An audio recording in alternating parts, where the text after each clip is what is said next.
They thought he was just a quiet traveler passing through a forgotten mountain town, and that the dog at his side was nothing more than a loyal shadow. They did not see the battles hidden in his calm eyes, or the silent promise in the way the dog never left his feet. Not until When I'm power satisfied. tried to crush patience and fear tried to silence truth, something sacred began to move among ordinary people. Because sometimes God does not answer prayers with noise or fire, but with steady hearts, quiet courage, and one faithful companion who refuses to look away when justice is needed most. The mountain town woke slowly beneath a thin veil of fog, pale and drifting like breath across the narrow streets, the air cool enough to sting the lungs, carrying the scent of wet pine and cold stone, and the highway that cut past it hummed softly with early trucks that never stopped long enough to learn its name. It was the kind of morning that made the world feel paused, as if time itself were waiting for something to begin. Nathaniel Cross guided his truck into the gravel lot beside a small roadside diner, its faded blue walls and dim neon coffee sign standing like a stubborn relic against the passing years. He stepped out first, tall and broad-shouldered, moving with the careful balance of someone who never quite forgot where his exits were. At 41, his body still carried the strength of long training, but his face told the quieter story of endurance. Faint lines at the corners of his eyes, a calm set to his mouth that came from learning when silence was safer than words. His hair was dark brown, cut short in regulation style, with strands of gray beginning to appear near his temples, and his eyes, a muted gray-blue, scanned the lot with steady, unhurried attention. Beside him, his German shepherd, Banshee, jumped down from the passenger seat with controlled precision. She was about 5 years old, large and powerfully built, with a thick coat of black and deep brown that darkened along her back and softened to warm tan at her legs and chest. Her ears stood alert, and her eyes, amber and sharp, moved constantly, reading the world the way she had been trained to do. A black tactical leash rested loosely in Nathaniel's hand, not because he needed to restrain her, but because routine was part of the discipline that kept them both alive. Banshee did not pull or hesitate. She matched his pace, close and quiet, a shadow that breathed. They entered the diner together, the bell above the door giving a tired ring that echoed briefly before fading into the low murmur of an old radio behind the counter. Inside, the air was warmer, scented with coffee and frying oil, and the windows were fogged enough to blur the mountains into soft gray shapes. A few booths were occupied by early workers, men with tired shoulders, and women nursing steaming cups, all speaking in low voices that suited the hour. Nathaniel paused just long enough to take in the layout, then chose a booth near the wall, where his back would be protected and the room would stay within view. He sat, setting his cap beside him, and Banshee moved instantly beneath the table, folding herself into a neat, compact position at his feet, her head up, ears forward, posture calm but ready. Nathaniel rested one hand lightly near her collar, not gripping, simply reminding her that he was there, that the world could be observed without being challenged. He wore his full OCP camouflage uniform, the fabric worn but clean, the sleeves neatly fastened, the boots dusted with road grime that spoke of miles already traveled. He did not dress this way to be seen. It was simply what he owned, what he trusted, and what he had worn through places that had taught him not to worry about how strangers judged appearances. Across the room near the counter sat Lydia Monroe, her presence quiet enough that most people would not have noticed her at first. She was in her early 30s, of average height with a slim frame that made her look almost fragile, though her posture was straight and deliberate.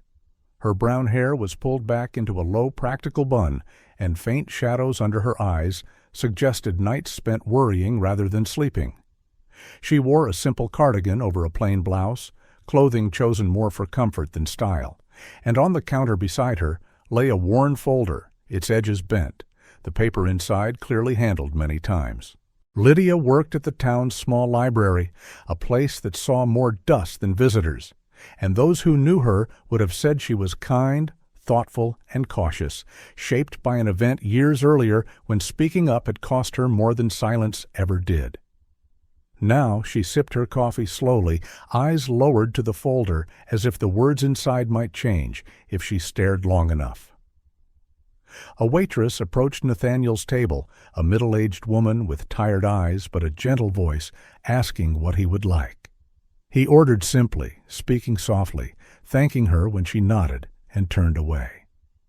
He did not look at Lydia, and she did not look at him, but the stillness between them felt like the quiet before rain, both aware of the other's presence, without any reason yet to acknowledge it. Outside, the fog began to thin, sunlight pressing weakly against the glass, and for a moment the diner felt like a pocket of calm, sealed off from whatever the day might bring. Nathaniel lifted his mug when it arrived, the warmth seeping into his hands, and Banshee shifted slightly under the table, adjusting her weight, but never breaking her disciplined position.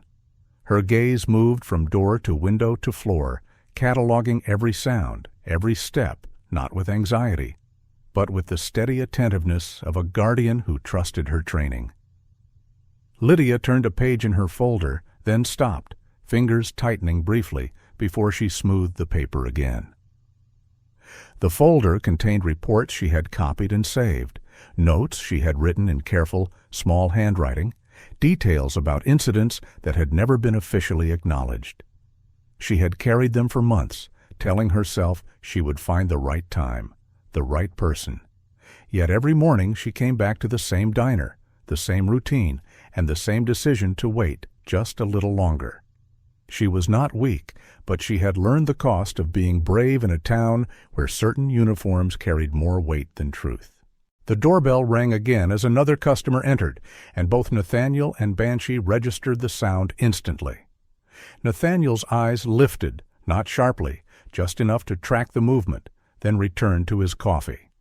He did not seek attention, did not announce himself, and if anyone in the room noticed the calm authority in the way he held himself, they did not comment on it.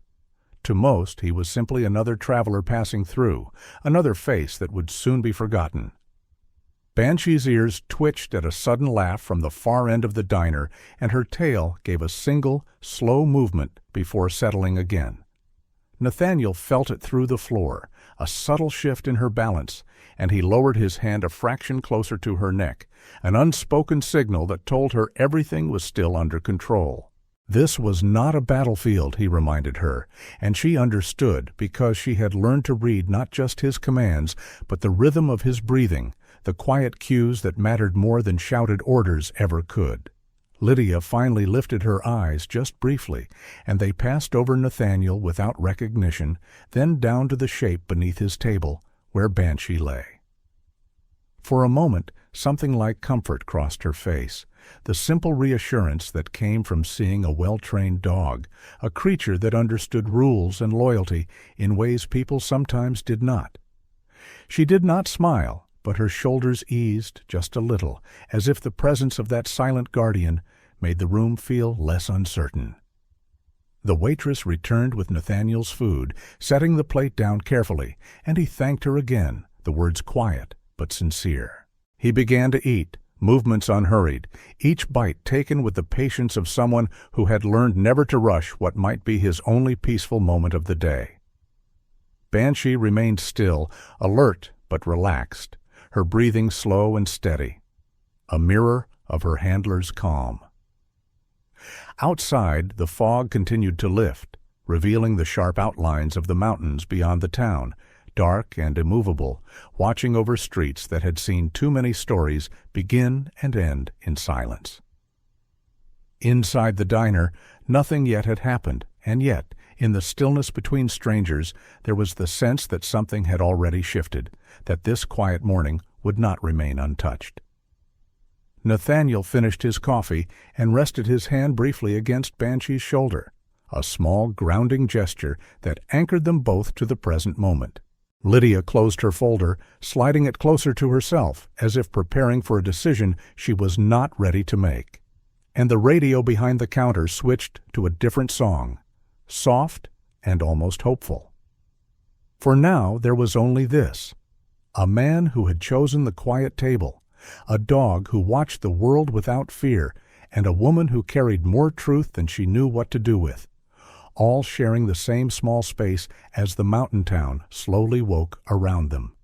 The bell above the door rang again, not loud, but sharp enough to slice through the quiet rhythm of the diner. And for a few seconds, even the radio behind the counter seemed to hesitate, its song slipping into the background as three men in uniform stepped inside. They did not hurry, and they did not look around as if searching for seats. They entered with the unspoken certainty that space would adjust itself to them. Deputy Carl Reeves walked first. He was a large man, thick through the shoulders and chest, with a heavy way of standing that made it seem as if the floor had to work a little harder to hold him. His face was broad and weathered, the kind that rarely showed surprise, and when it did, it often showed irritation instead. Years of wearing authority in a small town had shaped him into someone who expected cooperation long before he ever had to ask for it. Behind him followed Officer Trent Hollowell, younger and slimmer, with quick eyes and an energy that never quite settled. His expression hovered somewhere between curiosity and amusement, as if most situations were entertainment unless proven otherwise. He leaned slightly as he walked, not careless, just loose, a man who relied on others to set the tone and then adjusted himself to fit.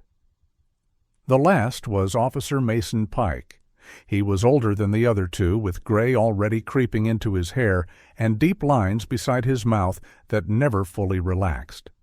He moved more slowly, not because he lacked confidence, but because he preferred to observe first. His eyes traveled carefully across the room, noting faces, positions, exits, the kind of man who learned more from watching than speaking. They paused just inside the door. A few locals stiffened in their booths, conversations fading into low murmurs. Reeves gave a small nod to someone near the counter, a silent greeting that was returned quickly and a little too eagerly. Then his attention shifted, narrowing, focusing on Nathaniel's table, and more specifically on the shadow beneath it. He walked over without urgency and stopped beside the booth, placing one hand lightly on the edge of the table, close enough that Nathaniel could feel the presence without being touched. "Morning," he said, voice calm, almost friendly. "That your dog?" Nathaniel looked up slowly. Yes.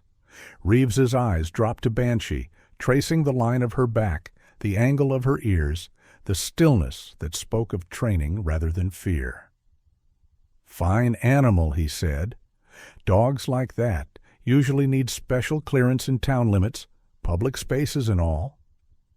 Nathaniel did not respond immediately. He reached into his pocket, took out his identification, and set it on the table between them. The movement was smooth, deliberate, not rushed, not defensive. Reeves picked it up, glanced at the name, then flicked his eyes briefly to the uniform, as if weighing something he did not fully understand. Behind him, Hollowell had settled against the counter, one elbow resting on the surface, his gaze bouncing between Nathaniel and the dog. "Wouldn't want anyone getting nervous this early in the day," he said lightly, as if he were making conversation, though the tone carried just enough edge to make it clear he was not joking. Pike remained closer to the door, silent, studying the room, then shifting his focus to Banshee. He noticed the tension held in her body, the way her paws were positioned, ready but restrained, and his eyes lingered there longer than on anything else. Reeves placed the identification back on the table, but he did not step away. "Mind if we check her collar?" he said. "Just routine. Make sure everything's in order." Nathaniel's hand lowered toward Banshee's neck. He did not tighten his grip, did not signal for her to move, only rested his fingers there. A quiet connection. Banshee's breathing changed almost immediately, slower, deeper, her muscles tightening beneath her thick coat. She did not lift her head or shift her position, but the readiness in her body became unmistakable. "She's under control," Nathaniel said. Reeves's mouth twitched, not quite a smile. "I'm sure she is. Still need to verify." Across the diner, Lydia felt her shoulders draw inward without her realizing it. She kept her eyes on her coffee, watching the thin ring of steam fade into the air, but every word from the officers echoed too closely to things she had heard before. She remembered standing in hallways with the same tight feeling in her chest, telling herself that if she stayed quiet, the moment would pass. Sometimes it did. Sometimes it did not. Reeves leaned forward slightly, just enough that his shadow fell over the edge of the table. His hand shifted, hovering closer to where Banshee lay. Nathaniel stood. The movement was unhurried and controlled, but it changed everything. He rose into the space between the officer and the dog, tall and steady, not touching Reeves, yet clearly blocking the path. His eyes met the deputy's, level and unblinking. "Don't," he said.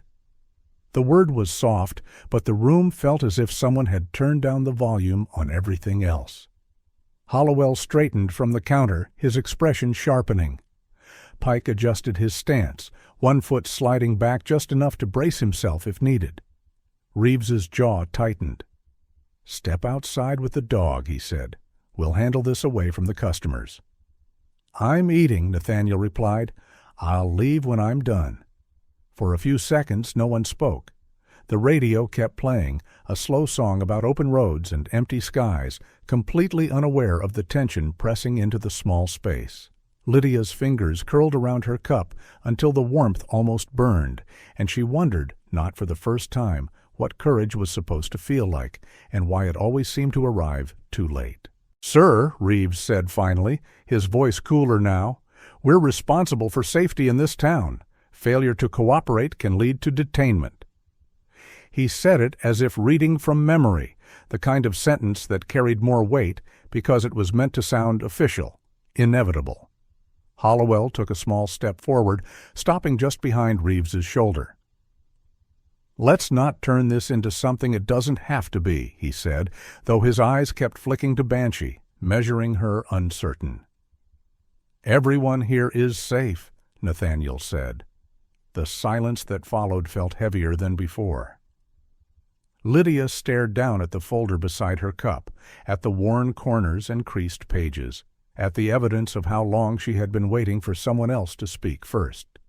Reeves exhaled slowly. "Fine," he said. "Finish your meal. We'll be right outside." He stepped back, the decision made, not because the situation was resolved, but because the moment had not yet tilted in his favor. He turned and headed for the door. Hollowell followed, casting one last look over his shoulder, disappointment faintly visible in the set of his mouth. Pike lingered a second longer, studying Nathaniel and Banshee with an expression that held more concern than challenge, then turned and left. The bell rang as the door closed. Inside, no one moved at first. The waitress began rearranging cups that were already straight, her hands shaking just enough to give her away. Lydia finally released the breath she had been holding and stared into her coffee as if it could steady her. Nathaniel sat back down. He picked up his fork and continued eating, his movements unchanged, though the muscles in his shoulders remained tight beneath the fabric of his uniform. Beneath the table, Banshee shifted closer, pressing against his leg, waiting, watching, listening. Outside, the officers remained near enough to be felt, even if they could not be seen. Inside, the quiet had lost its comfort and become something sharper, like the pause before thunder. The air inside the diner had not fully settled after the officers stepped outside, and though the door was closed, their presence lingered like a shadow just beyond the glass. Sunlight slid through the windows in thin bands, touching the edges of tables and the dull shine of cutlery, but the warmth did not reach the center of the room, where silence had begun to feel watchful rather than calm. Nathaniel finished the last of his meal without haste, each movement steady and unremarkable, as if the world beyond the booth had not shifted at all. Beneath the table, Banshee remained close to his leg, her body still, but her attention never drifting. She had learned long ago that danger did not always announce itself with loud voices or sudden motion. Sometimes it arrived in quiet steps and casual hands. Near the counter, Lydia kept her eyes on the folder in front of her, though she was no longer reading. She had stopped pretending that nothing was happening, and now she listened instead, to the muted sounds outside, to the faint scrape of boots on pavement, to the small pauses in conversation that told her others were listening too. A man at the far booth, a truck driver with graying hair and rough hands, shifted in his seat more than once, glancing toward the door and then away, torn between concern and the habit of staying out of trouble. A woman near the window, petite and neatly dressed, folded her arms and leaned back, her lips pressed thin, watching without comment. Nathaniel stood slowly and slid out of the booth. He reached down and gave Banshee a small, quiet signal, and she rose immediately, her movements smooth and controlled, stepping into position at his side. Her ears were forward, her tail low and still, every part of her alert without being aggressive. Nathaniel placed his cap back on his head, adjusted it once, and then guided Banshee toward the door. The bell rang softly as they stepped outside, and the cool air met them, carrying the sharper scent of pine and damp earth. The parking lot was small, edged by low bushes and cracked pavement, with a few trucks scattered near the far end. The fog had lifted more now, leaving the mountains clear and dark against the pale sky, and the town road lay quiet, except for the occasional passing vehicle. Deputy Reeves stood near a patrol car with Hollowell and Pike, speaking in low voices. They turned as soon as Nathaniel appeared, their attention snapping back to him and the dog. Reeves straightened and took a few steps forward, closing the distance with deliberate calm. "We just need to finish that check," Reeves said, his tone measured, as if the conversation had merely been paused rather than interrupted. "Won't take long." Nathaniel did not argue. He stopped where he was, keeping Banshee at his side, his posture relaxed but balanced. "Do it here," he said. Reeves's eyes flicked briefly toward the diner windows, then back to Nathaniel. "Fine. Collar and leash," he said, stepping closer.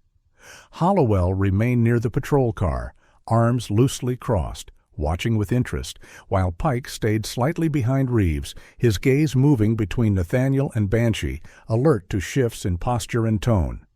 Reeves approached slowly, his steps unhurried, but when he reached the edge of Banshee's space, he did not stop. He leaned down, extending his hand toward the collar, not roughly, but without the hesitation one might expect when approaching a trained animal. Before his fingers could touch her, Nathaniel shifted. It was not a large movement. He did not shove or block with his arms. He simply stepped sideways, placing himself between Reeves and the dog, changing the angle so that any further reach would mean reaching past him. "Don't," he said. The word was quiet, but it landed with unmistakable clarity. For a moment, no one spoke. The sound of a distant engine drifted down the road, then faded. Hollowell's posture stiffened, his arms uncrossing as his hands dropped closer to his sides. Pike's eyes narrowed slightly, not in anger, but in concentration, reassessing the situation as it unfolded. Reeves straightened slowly, his expression tightening. "You're interfering with an officer performing his duty," he said. "I'm protecting my dog," Nathaniel replied. There was no heat in his voice, only certainty. Reeves's jaw flexed. He took a small step closer, testing the space again, and this time Banshee's ears twitched, her focus sharpening, though she did not move. Pike noticed it immediately, his hand lifting slightly, not toward his weapon, but in a subtle signal to Reeves to slow down. Hollowell broke the tension with a short, uneasy laugh. "Hey, let's not make this bigger than it needs to be," he said, though his voice lacked its earlier lightness. "We just want to check the gear and be done." Nathaniel did not respond. He did not step back either. Across the street, a man unloading boxes from a delivery van paused, watching the small group with cautious curiosity. In the diner doorway, the waitress had appeared, pretending to wipe her hands on her apron while clearly trying to see what was happening. Lydia stood just inside the window now, her silhouette visible through the glass, her face pale, eyes fixed on the scene outside. Reeves exhaled slowly, as if trying to keep control of himself. "You military or something?" he asked, his gaze sliding over the uniform again, searching for meaning he could not place. Nathaniel did not answer the question. Reeves's lips pressed together. "Fine," he said, straightening. "You want to stand in the way, that's your choice, but we're still going to do our job." He moved again, this time angling to step around Nathaniel rather than through him. Nathaniel shifted with him, matching the movement, staying between Reeves and Banshee without touching either. The motion was smooth and precise, like a dance that had been practiced long before either man knew they would perform it here. That was when the tone of the moment changed. Pike spoke for the first time. "Carl," he said quietly, "that's enough." Reeves turned his head slightly, irritation flashing across his face. "I've got this," he replied. Pike did not raise his voice. "I don't think you do," he said. His eyes were on Banshee now, on the way her weight had shifted forward just enough to signal readiness, on the way Nathaniel's body mirrored that readiness without escalating it. "We're not going to win whatever this turns into." Hollowell glanced between them, uncertainty creeping into his expression. "Maybe we should just write it up and move on," he muttered. Reeves's shoulders tightened. He looked at Nathaniel again, searching for something, a crack, a reaction, anything that would give him leverage. He found none. For a long second, no one moved. Then Reeves took a step back. "This isn't over," he said, his voice low, controlled. "We'll be filing a report." He turned sharply and walked toward the patrol car, anger visible now in the rigid set of his shoulders.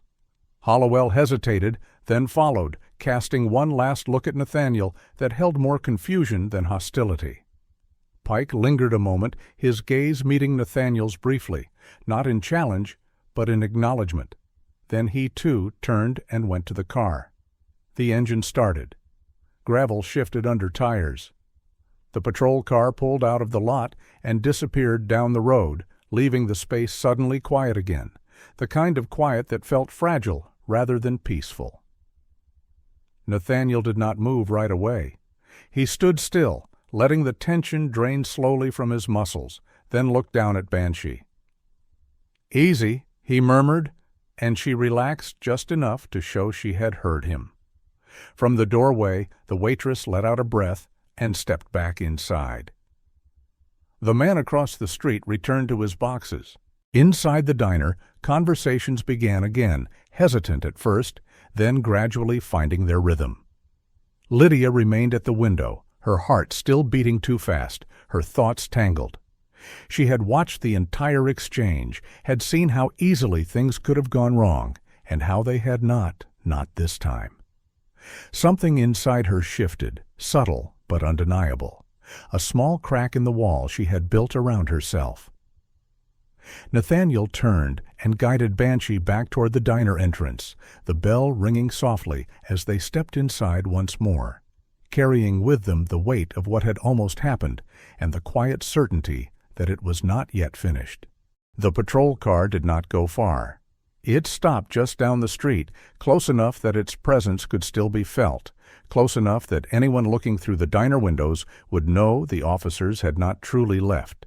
The sky had cleared almost completely now, sunlight resting on the mountain ridges and spilling into the narrow road.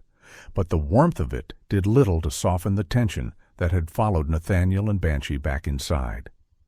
The bell rang again as they entered, and a few heads turned, then quickly turned away. Conversations resumed, but at a careful volume, as if no one wanted to be the person who drew attention to themselves. Nathaniel guided Banshee back to their booth and waited until she lay down before sitting. His movements were calm, precise, the kind that suggested habit rather than performance. Near the window, Lydia remained standing, uncertain whether to return to her seat or stay where she was. She was not tall, not particularly imposing, but there was a quiet steadiness in the way she held herself now, a subtle change from the tense stillness she had carried earlier. Her eyes met Nathaniel's briefly, and in that moment something like gratitude passed between them, though neither spoke. The door opened again, This time it was not Reeves who entered first, but Officer Mason Pike. He stepped inside alone, slower than before, his posture more guarded, as if he were weighing each step. He removed his hat, holding it loosely in his hands, and glanced around the diner, his gaze careful, respectful, before settling on Nathaniel's booth. Deputy Reeves followed a moment later, his expression tight, irritation still etched into his features. Hollowell remained outside, visible through the window, leaning against the patrol car, watching the street. Pike stopped a few steps away from Nathaniel's table. "Carl thinks we need to clear something up," he said, his voice low, almost apologetic. Reeves did not wait for further explanation. He stepped closer, stopping just short of the booth. "We're not done here," he said. "You left the scene before we finished our check. That can be considered interference." Nathaniel looked up slowly. "I went back to finish my meal," he replied. "Just like you told me to." Reeves's mouth tightened. "We still need to verify a few things. For our report, you may need to come with us to the station for further clarification." The words were measured, chosen carefully, but the implication beneath them was clear. This was no longer about a collar or paperwork, it was about control. Around the diner, people shifted in their seats. A man at the counter stood up and paid his bill quickly, eager to leave before being noticed. The waitress paused behind the counter, her hands clasped together, eyes darting between the officers and Nathaniel, unsure whether to intervene or stay invisible. Nathaniel did not raise his voice. He did not even change his tone. "I came in to eat breakfast," he said. "I'll be leaving when I'm done. I'm not causing trouble." Reeves let out a short breath, halfway between a laugh and a scoff. "That's not your call," he replied. Pike shifted uncomfortably, his gaze flicking to the faces around the room, to the way attention had begun to gather despite everyone's attempts to look away. "Carl," he said quietly, "maybe we should—" Reeves cut him off with a sharp look. "This doesn't concern you, Mason." Nathaniel pushed his plate aside and folded his hands loosely on the table. There were faint scars on his knuckles, old and pale, the kind that came from more than one kind of training, more than one kind of fight. He did not hide them, and he did not emphasize them either. They were simply there, part of him, like the steady calm in his eyes. "You can write whatever report you want," he said. "I'll be gone in a minute." Reeves leaned closer, lowering his voice. "You don't get to decide that." For a heartbeat, the world seemed to narrow to the space between them. Banshee lifted her head slightly, her gaze fixed on Reeves, her body still controlled, but ready. Pike noticed, and his hand lifted again, palm slightly open, as if to calm not the dog, but his partner. Then Lydia spoke, not loudly, not forcefully, but clearly enough to carry. "He hasn't done anything wrong," she said. All eyes turned toward her. Her voice did not shake, but her hands did, clenched at her sides. She stepped away from the window and into the open space of the diner, her face pale but determined. Reeves turned, surprise flashing across his features. "This doesn't involve you, miss." "It does," Lydia replied. "Everyone here saw what happened. He didn't threaten anyone. His dog didn't move. You're the only ones making this a problem." Her words were simple, but they broke something open in the room. A man near the door nodded once, small and hesitant. Another woman at a booth shifted forward, as if considering whether to speak as well. Reeves's face darkened. "Are you interfering with a police matter?" he asked sharply. Pike stepped forward then, placing himself slightly between Reeves and Lydia. "Let's not escalate this," he said, his voice firmer now. "There's no cause to detain him. We've got nothing." Reeves stared at him, incredulous.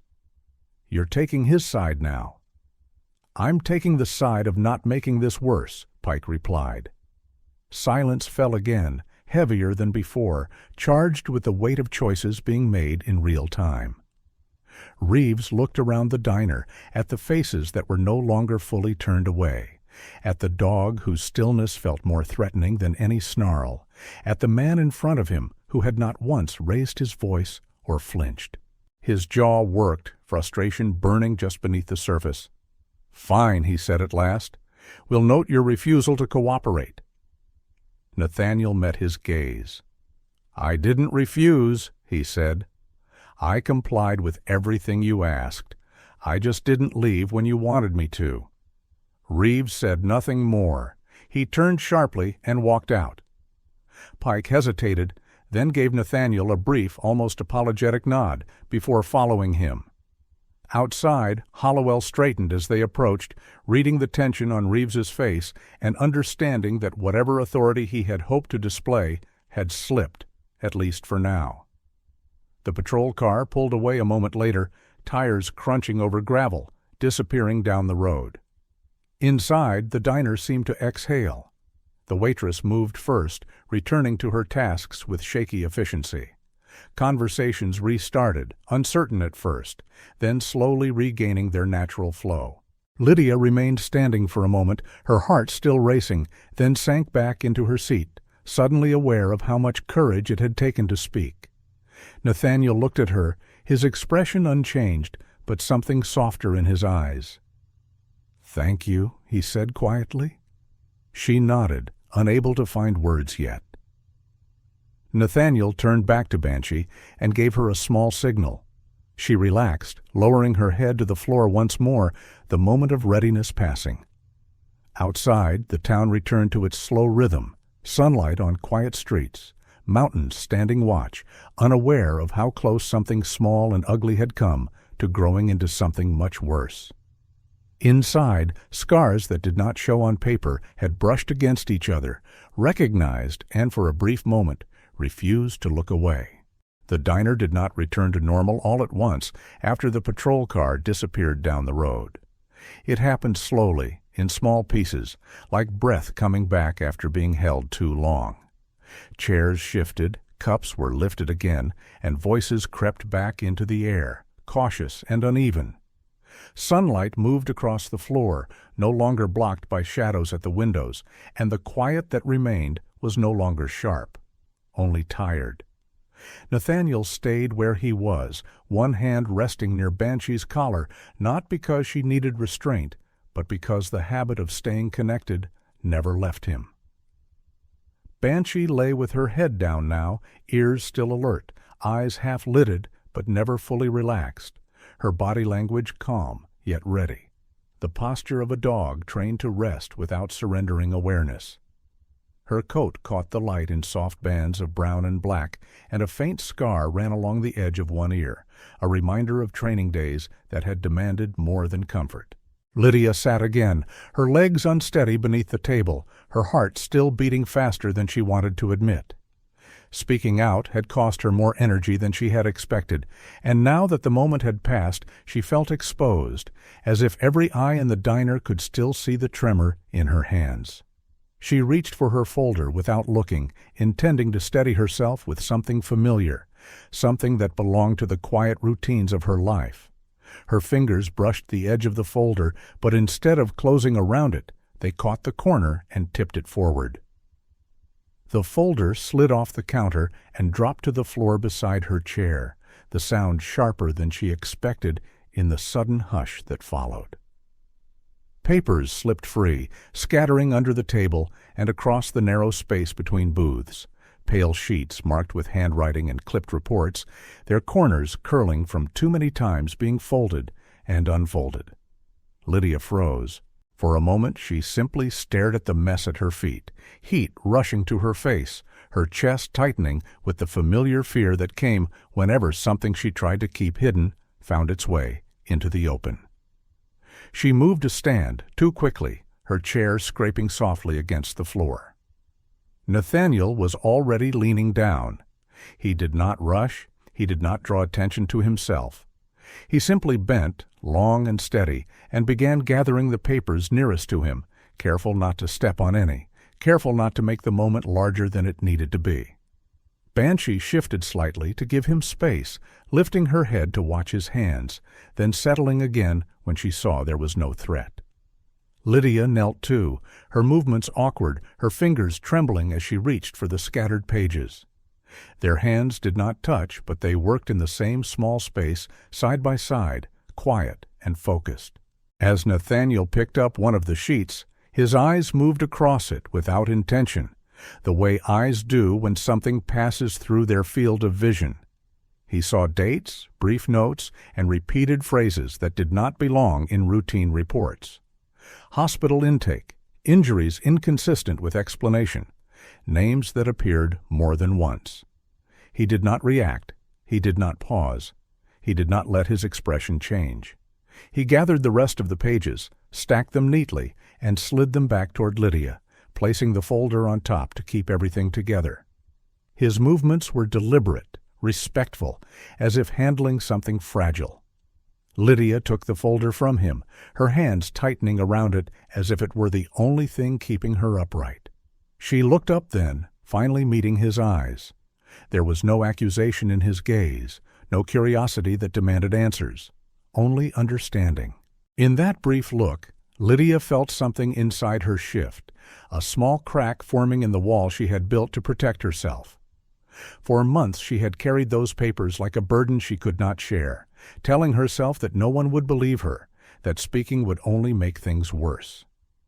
Now, without a single word being spoken, she knew that at least one person had seen the truth she had been afraid to name. She swallowed and nodded, a small, almost invisible gesture, but one that carried more meaning than any speech she could have made. Nathaniel returned to his seat. The moment passed without announcement. Conversations resumed again, slowly, cautiously, as if no one wanted to acknowledge what had just happened, but everyone felt it all the same. The waitress approached Lydia's side of the counter and quietly slid a fresh cup of coffee toward her, her expression gentle, her eyes kind.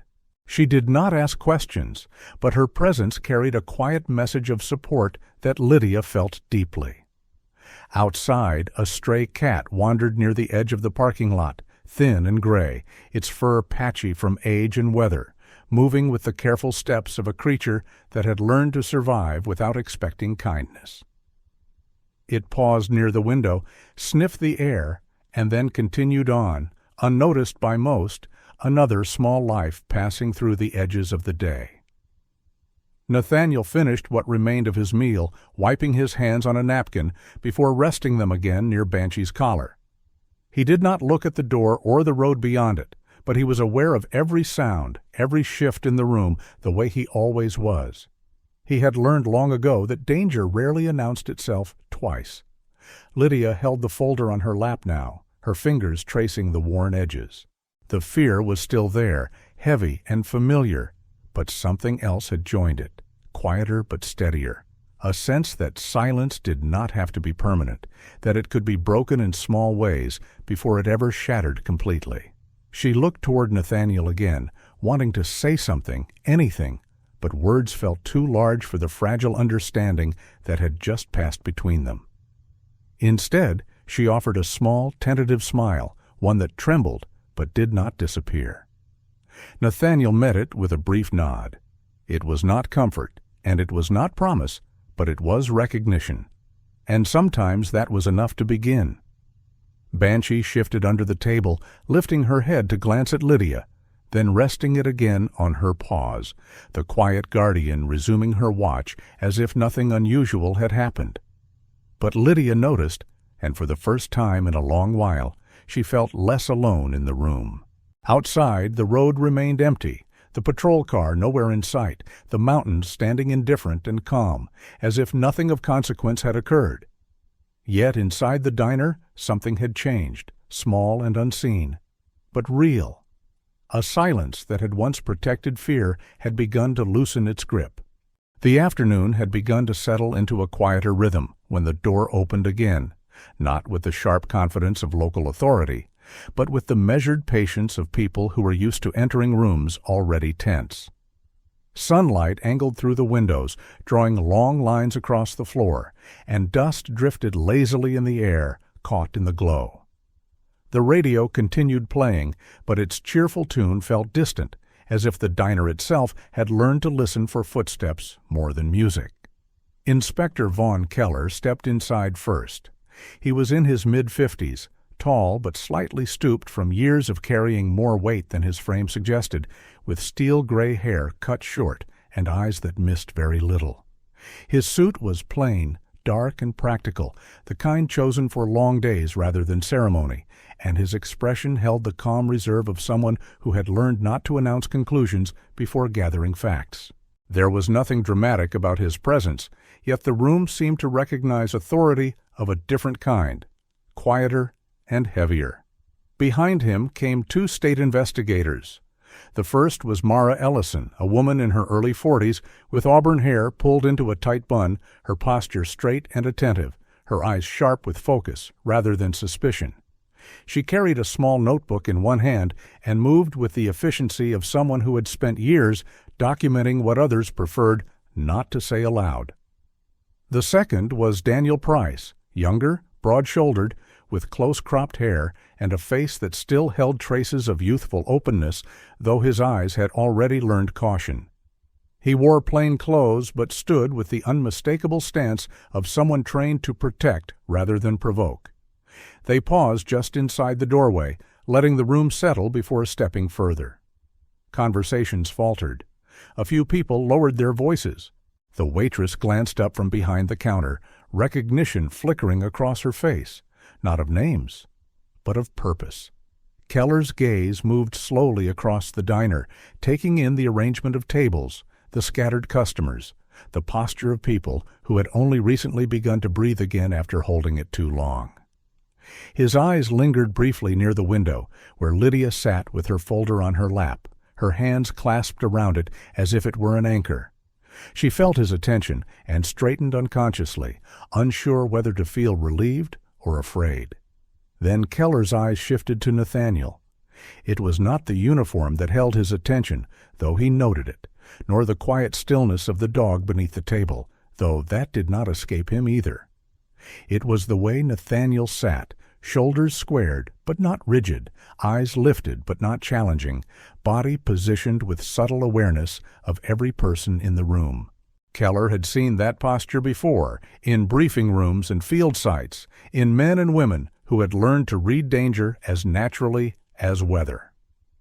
Keller took a few steps forward, stopping near the center of the diner.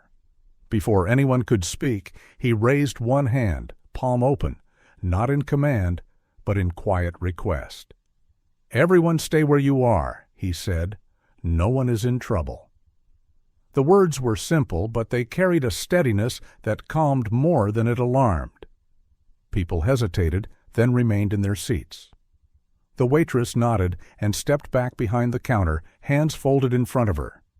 Keller turned slightly toward Mara and Daniel.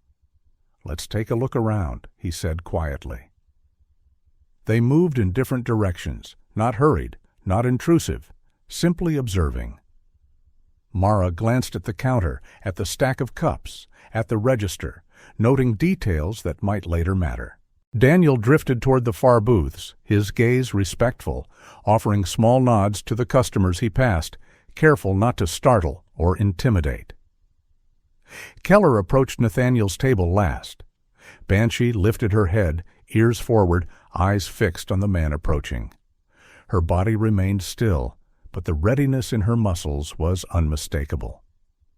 Nathaniel felt it instantly and lowered his hand slightly, resting it near her collar, not to restrain her, but to ground her, to remind her that she was not alone in reading this new presence. Keller stopped a few steps away, not crowding the space. He studied Banshee first, the symmetry of her stance, the way her gaze never wavered, the calm intensity that came only from training reinforced by trust. Then his eyes returned to Nathaniel. "Long morning," he said, not as an accusation, not as small talk, but as recognition. Nathaniel inclined his head a fraction. "It's been eventful." Keller's mouth curved into something that was not quite a smile. "That tends to happen in places where people think no one is watching," he replied. He did not ask for identification. He did not mention dogs or paperwork or what had happened earlier. Instead, he simply stood there, letting the silence settle, giving space for the truth to rise on its own. Across the room, Lydia watched them, her pulse quickening. She could not hear what they were saying, but something about the way Keller carried himself felt different from the officers earlier, less like pressure, more like patience. She tightened her grip on the folder, torn between the instinct to stay quiet and the fragile courage that had begun to grow in her only moments ago. Mara approached Keller's side, lowering her voice. "Locals look shaken," she said. "Whatever happened, it wasn't minor." Keller nodded once, "And the patrol car that left 10 minutes ago did not leave town," he replied. "It circled and parked 2 blocks over. Daniel returned from the far end of the diner. No visible injuries," he said quietly, "but a lot of eyes that don't want to meet ours." Keller exhaled slowly, then turned back toward the room.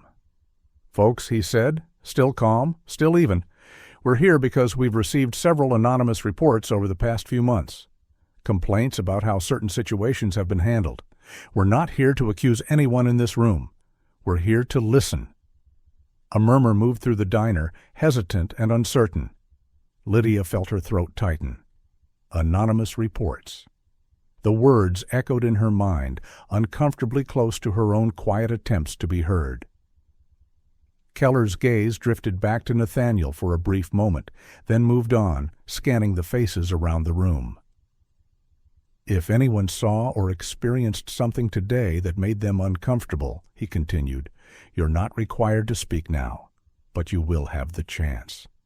Mara nodded, her expression open, not demanding. Nathaniel watched the exchange without comment, but something in his posture eased just slightly. He had not expected help to arrive in this way, not so soon, not so directly, yet he recognized the rhythm of investigation, the careful opening of doors rather than forcing them. Banshee lowered her head again, resting it on her paws, though her eyes remained open, tracking Keller as he moved. Keller turned once more to Nathaniel. "You and your dog are welcome to finish your meal," he said. "We're not here to disrupt your day." Nathaniel studied him for a second, then nodded. "Thank you." Keller stepped back, giving the table its space, and shifted his attention toward Lydia, who felt the weight of his gaze settle on her like a question that did not yet need to be spoken. She swallowed, heart pounding, aware that whatever came next might change more than just her own routine. Outside, a breeze moved through the trees, stirring branches that cast slow-moving shadows across the road. The mountains remained unchanged, silent witnesses to the small turning point unfolding below. Inside the diner, no one had been taken away, no names had been called, no accusations spoken aloud. Yet something fundamental had shifted. The room felt as if it were holding the first breath of a story that had waited too long to be told. Keller stopped near the door, turning back to the room one last time. "We'll be here for a while," he said. "Take your time." Then he and the investigators remained, not leaving, not pressing, simply present, and in that quiet presence, the silence that had protected fear for so long began to feel less safe than speaking. The diner remained quiet, not silent in the way of fear anymore, but quiet in the way of waiting, as if the room itself understood that something important was about to be said and did not want to interrupt. Sunlight rested along the counter and crept slowly up the wall, and outside the wind moved through the trees in steady, patient breaths. Inspector Keller turned slightly toward Lydia, his voice calm and measured. "Miss, would you mind stepping outside with me for a moment?" he said. "Just to talk." Lydia felt the words land in her chest like a small weight. She looked down at the folder in her hands, then back up at Keller. For a brief second, doubt flickered across her face, the old instinct to protect herself by staying quiet pulling at her again. Then she nodded. "All right." She rose slowly, her knees unsteady, and followed Keller toward the door. Mara Ellison moved with them, not close enough to crowd, but near enough to offer silent support. Daniel Price remained inside, positioning himself near the counter, his presence subtle but unmistakably attentive. Outside, the air felt cooler, fresher, as if the town itself were holding its breath. Keller stopped near the edge of the parking lot, far enough from the door that their voices would not carry back inside. Lydia stood with her shoulders slightly hunched, her fingers still wrapped tightly around the folder. "Take your time," Keller said. "You don't owe anyone a perfect story." Lydia swallowed. She began slowly, at first with small details, hesitant and careful, describing the first incident she had witnessed months ago, a man brought into the hospital late at night with injuries that did not match the report she was given. Then another. Then another. Each time the explanations were simple, convenient, and never questioned. She told him how she had written notes, how she had tried to report what she saw, and how the quiet warnings that followed had taught her to stop trying. Mara listened without interrupting, her expression steady, her eyes gentle but focused. Keller did not take notes at first. He simply listened, his face unreadable, his attention absolute. When Lydia finally stopped, her voice trembling, Keller nodded once. "Thank you," he said. "That took courage." Inside the diner, Daniel moved closer to a booth where an older man sat alone. The man was tall and thin, his back slightly bent, his hands rough and scarred, the kind of hands shaped by years of hard labor. His name was Arthur Bell, a retired mechanic who had lived in town most of his life and had learned over time to speak less and watch more. Daniel spoke to him quietly, not pressing, not demanding, just asking if he had ever seen anything that made him uncomfortable. Arthur hesitated, then nodded. "More than once," he said. "Mostly outside, late at night. People getting pushed around who didn't deserve it." I kept my head down. Daniel thanked him and moved on, stopping near the woman who had earlier leaned back in her booth, arms folded. Her name was Ruth Calder, a grocery clerk in her 40s with tired eyes and a careful way of speaking that suggested she had learned to choose her words wisely. She admitted she had seen officers treat people roughly before, nothing she could prove, but enough to make her uneasy. The quiet confirmations did not sound dramatic, no raised voices, no emotional speeches. Just ordinary people admitting, one by one, that they had noticed things that did not feel right. Outside, Keller thanked Lydia again and walked her back toward the door. As they approached, the sound of engines reached them from down the street. The patrol car was returning. Deputy Reeves stepped out first, his posture rigid, irritation still visible in the tight set of his shoulders. Hollowell followed, looking uncertain, while Pike remained near the driver's door, his face unreadable. Keller met them in the open space between the diner and the road. "Gentlemen," Keller said calmly, "I'm going to need you to step away from this area for now. We're conducting an inquiry." Reeves bristled. "On what grounds?" "On the grounds of multiple complaints and witness statements," Keller replied. "You're not under arrest. You're not being accused of anything at this moment, but you are no longer part of this scene." Hollowell glanced at Pike, then back at Reeves, unease clear on his face. Pike said nothing, but his eyes lowered slightly, as if he already knew where this was heading. Reeves's jaw worked as if he were chewing on words he did not want to say. "This is ridiculous," he muttered. Keller's voice did not change. "You can make a formal response later. Right now, I'm asking you to leave." For a moment, it looked as if Reeves might argue further. Then he exhaled sharply, turned on his heel, and gestured toward the car. Hollowell followed quickly. Pike hesitated, glancing once toward the diner door, then climbed in after them. The patrol car pulled away, slower this time, no sudden acceleration, no display of authority, just retreat. Inside, the room felt different. Keller stepped back into the diner, followed by Lydia and Mara. He addressed the customers, not raising his voice. "Thank you for your patience," he said. "If anyone is willing to speak with us further, we'll be here for a while." Arthur nodded once from his booth. Ruth lowered her eyes, then slowly raised her hand, uncertain but willing. Nathaniel remained seated, one hand resting near Banshee's collar, his posture relaxed but attentive. Keller approached him quietly. "You handled yourself well earlier," Keller said. Nathaniel met his gaze. "I didn't come here looking for trouble." "I know," Keller replied. There was a pause. Then Keller added, "I may need to verify a few things later, but only if necessary." Nathaniel considered for a moment, then reached into his jacket and removed his identification, handing it over without ceremony. Keller glanced at it briefly, then returned it, his expression shifting just enough to show recognition, though he did not comment on what he saw.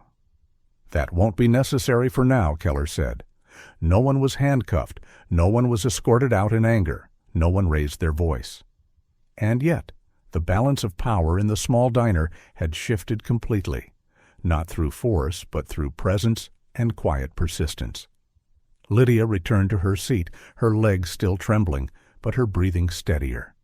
The folder remained on her lap, no longer feeling like a burden she had to carry alone. Banshee lifted her head and looked toward the door where the patrol car had disappeared, then slowly rested her chin back on her paws, the tension in her body finally easing. Outside, the mountains remained unchanged, the sky wide and clear, indifferent to human conflict. Inside, something fragile and hopeful had begun to take shape. Truth had moved, not with shouting or spectacle, but with steady steps and open eyes. And for the first time in a long while, the silence in the diner did not feel like protection for fear, but space for something better to grow. A few days later, the mountain town moved through mornings that felt different, not louder, not brighter, but steadier, as if something unseen had been set back into place and the streets were learning how to walk with it. Fog still drifted down from the ridges at dawn, curling around storefronts and slipping through alleys. But now it lifted more quickly, revealing doors that opened on time and windows that stayed clear, as though the town no longer felt the need to hide behind its own quiet. The investigation had widened, not with sirens or flashing lights, but with measured visits and careful questions. State vehicles parked near the municipal building, not to intimidate, but to be present. People noticed. They talked in low voices at first, then with more confidence, sharing small pieces of what they had seen and felt over the years. No one pretended that everything was suddenly perfect, but the old habit of looking away began to loosen, and that alone felt like a change worth breathing for. At the library, Lydia returned to her desk on a morning that smelled of paper and lemon cleaner, sunlight falling across the long tables where no one ever quite whispered as much as they should have. She wore the same simple cardigan, the same low bun, but there was a difference in how she moved, a lightness in her steps that had not been there before. Her hands still trembled when she stacked return books, but the tremor no longer came from the fear of being watched. It came from something closer to disbelief, the kind that followed when the world did not punish you for telling the truth. A woman named Clara Whitfield stopped by the desk that morning, a thin, soft-spoken teacher with wire-framed glasses and a gentle smile that had learned to hide worry behind politeness. She asked for a book on local history, then hesitated, her fingers resting on the counter as if she wanted to say more. Lydia met her eyes and waited. Clara finally nodded and thanked her quietly, with the kind of gratitude that carried the weight of more than one reason. Lydia understood. She had learned in the last few days that courage could pass from one person to another without speeches or applause, just through the simple act of being seen. Outside, a small group gathered near the grocery store where Ruth Calder worked, her sleeves rolled up as she stacked crates by the door. She had always been careful, always kept her head down, but now she spoke more openly with neighbors, sharing small observations, offering reassurance where she once offered silence. Arthur Bell, the retired mechanic, stopped by too, leaning on his cane and watching the street, with eyes that no longer darted away when a patrol car passed.